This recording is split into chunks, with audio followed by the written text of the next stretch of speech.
So I wanted to make a couple videos kind of highlighting some stuff that you may not necessarily be able to see when you're looking at the bike on your phone, because the photo's that big. It's real small on your phone, and if I zoom in on the video, you might be able to see some more things. I tried really hard to make the bike look good from far away, which is not possible in my garage, but also looks good close up. So, it's a bunch of engraving around the bike. There's, all this, I don't even know what you would call that, scalloping on the intake, which matches the scalloping on the front brake, which matches the scalloping on the wheel rim, which also matches the scalloping on my brake rotor that my buddy Chris made me, that I've yet to put on the bike. I just got this and I haven't had time to, but it'll be on there for the show. And then there's no scalloping, but of course there's a matching sprocket to go with the brake rotor.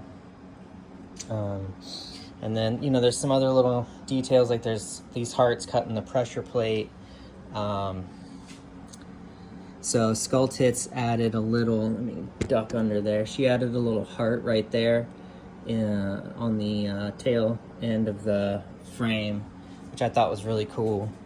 There's some engraving on the wheel here. It's like flowers and hearts. I've been running the bike so you can't see the purple that I put in there, which is okay by me. So these lane splitter mids, I ran into an issue when I was building the bike. So you can see there's not a lot of clearance there. And this spacer right here is how much I had to move this shifter arm over, because I wanted to run these high shotgun exhausts out the left and right side. So I had to machine this down, shift everything over, and got it to work. These are my foot pegs that I'm going to be making. It's a replica of an old design that I think, from what I've been told, no one's really quite certain, but it possibly Harley Hummer pegs. I got to have the LaBeef regulator rectifier here on my generator that I painted purple. I've been trying to have as little black as possible on the bike. Seat, tires, but I painted the cylinders purple. I painted the generator purple. I didn't want to have a lot of black on the bike. It's just black is cool, and I love black, and I'm going to build a black bike right after this one, but I wanted to do something different. These are old Dixie Supply Company shifter pegs that I used instead of the shifter pegs that Lane Splitter provided, just because these kind of match the vibe of the bike better than the knurled, kind of more performance-oriented pegs that came with the setup. This oil tank, I got the filter in the tank.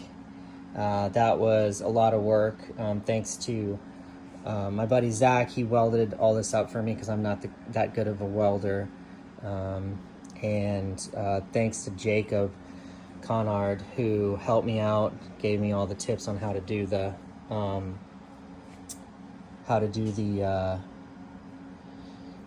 run all the lines internally. There's some more molding down here that Skull Tits did. There's a little heart on the frame right there. Obviously there's hearts in the drum brake.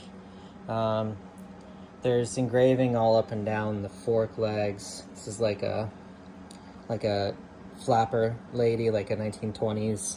And then over here there's I don't even know exactly what style to call this. Same era, 20s, 30s. Naked lady reaching up to a heart and some flowers and stuff. I just love this kind of filigree flowers and leaves and hearts and stuff kind of all over. There's some matching on the triple trees. You can't see it because, yeah, but there, up there. Something cool about this light, so I had 2 of these lights previously, and I like them. They're small, they're, you know, old reverse lights, and on the glass on one of them, actually, it's kind of hard to see a little bit, but it's got just a bit of a purple tint. So I guess there's glass from a certain era, as it ages, will get a purple tint. So I bought a new one, well, a new old stock one off of eBay I found, and I swapped the glass. So there's like a little bit of a purple tint. It's real subtle, but I thought that was pretty cool. You know, Skull Tits engraved this Magneto cover. She painted it for me on this really nice G5 that Morris hooked me up with. Oh yeah, I got these little stones for the pushrod keepers, the collars. This one I ran the bike today and it actually turned blue, which is interesting. I don't hate it. It's kind of cool. Still got like it's like a bluish pink, yeah. So I made myself a little choke knob lever, kind of pink to match the rest of the bike. I have this bracket that I designed and then had my buddy Carrie cut for the Brake Master. Another little heart down there by Skull Tits. Andy from Pangea, he made this oil filler plug for me, which was rad. A couple a little bit more filigree. This is an old kicker cover. Some of you may notice that there's an old weld here. You know, I don't know the full story of this. I got it and it had been welded. And I don't know, I just kind of like that it was old and had been welded. And, you know, there's kind of a mix of old and new on this bike. The cam cover, same deal. Lots of like engraving and stuff on it. It's old, but you know, the cases are Delcron, and super beefy, and you know, a little more modern looking. Obviously these foot pegs are, this foot control setup is more modern looking. You know, this Baker is a little more modern looking, but you know, I have this old cam cover, kicker cover and old cam cover here. That kind of, you know, trying to mix a couple different styles, eras. Obviously I got the kicker pedal that I make. This has been working really good for me. I'm really excited about it. Yeah, I did this on the rear caliper mount. I like the caliper tucked in between the fork legs, or the frame tubes, or whatever you want to call these things. You know, I didn't want to have like an adjustable like dog bone and so I had my friend Carrie laser up this little bracket, and this is just a lowbrow caliper bracket, and I had my buddy Carrie laser me up this little bracket, and I set it up to match the same travel distance as the axle, and welded that to the frame, and it's working pretty good. If I had to do it again, I'd make this out of stainless and polish it and then weld it to the bike, because as you can see, like, it's tearing up the paint, which is a bummer. I tried to do stainless where I could. I probably would have tried to do stainless on these fender mounts, you know, just anywhere where there's going to be metal on paint. You know, the axle plates were they were already steel, so I was kind of stuck there. I thought about trying to do like little stainless collar around the axle cutouts of these dropouts, but I just didn't get around to it. Too much to do, not enough time. This Sissy bar, which R&B Polishing did a great job on the chrome. It's made out of old tire irons, which I thought was pretty cool. And then, oh yeah, you know, I was trying to make everything like have a purpose on the bike. And so this is my breather, and on the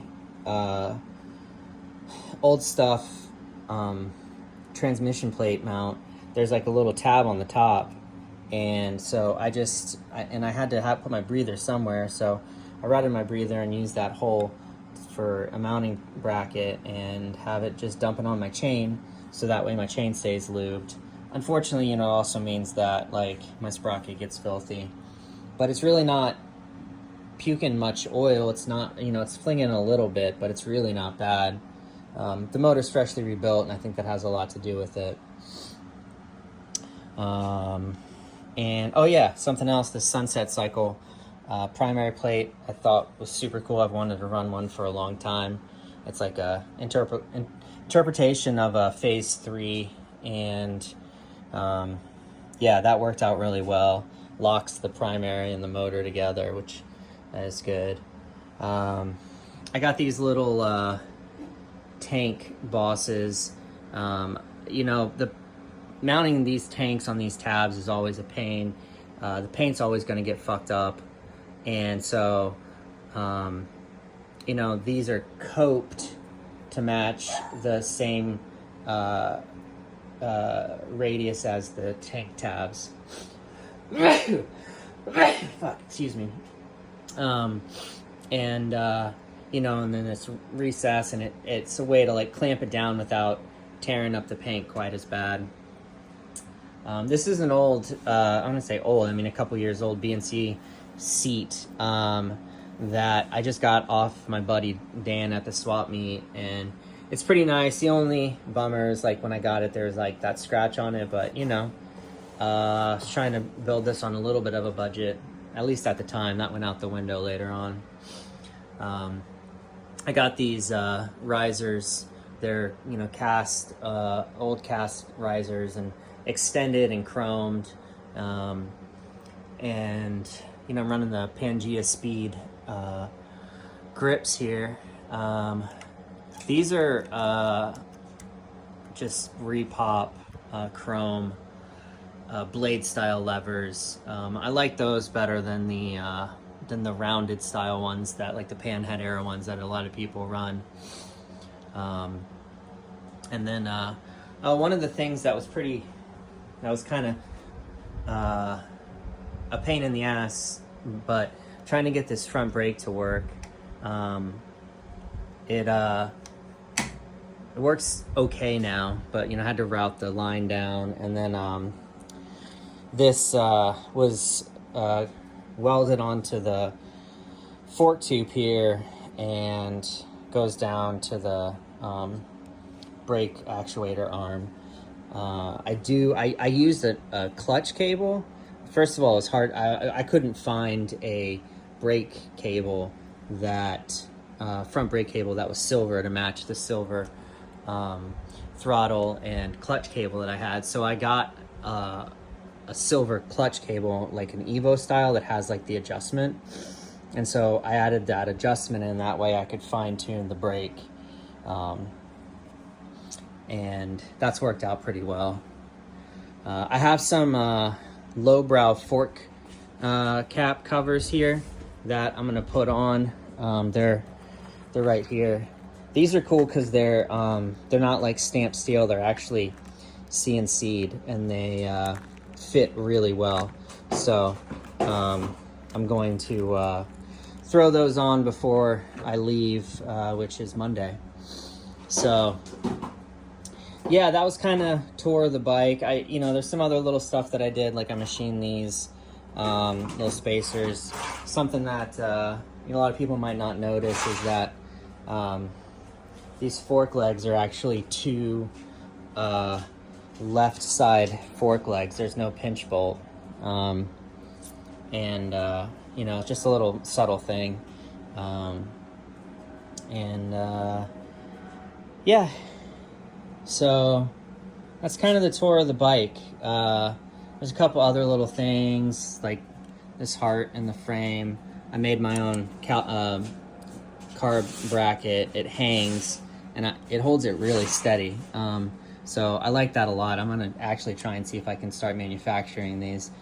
I think there's gonna be, my concern is the different spacing. This top motor mount should probably be in the same place every time, but you know,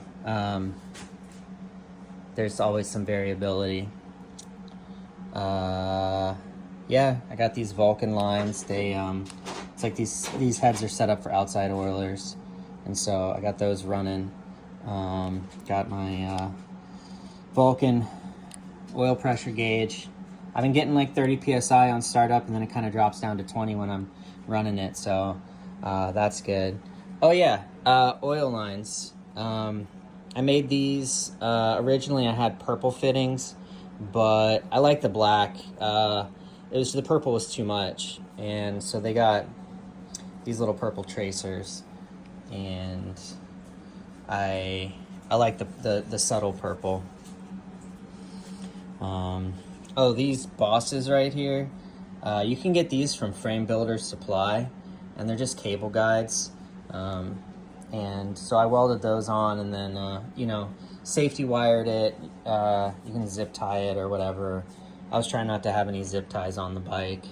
Even like, you know, I had one down there, it's safety wired. And then, oh yeah, for my electrical lines over here, I used those same style, like same cable bosses from Frame Builder Supply. You can get like 10 of them for like, I don't know, 15 bucks or something like that. And yeah, so I ran these through the electrical lines, all the feed through the frame, and then all my electricals tucked up under the bike here. I got my capacitor and whatnot, and I have another one of those right there. And actually, little secret, I'll let you in on a little secret here. I could not get the wires through this, so let me see here. What I actually did is I wound up just drilling a hole through the bottom and shoving them up through the top. Yeah, so that's what I wound up having to do to get those electrical lines through. Don't tell anyone. Some more molding down here. There's molding on the rear motor mount, but it's pretty much covered by that primary plate, so you can't see it very well.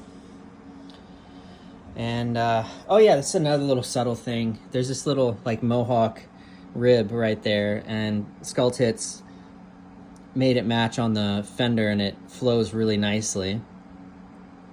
So just a cool little subtle detail. Yeah, there's like so many more things, and I keep on seeing things I want to talk about, but this video is already 20 minutes long.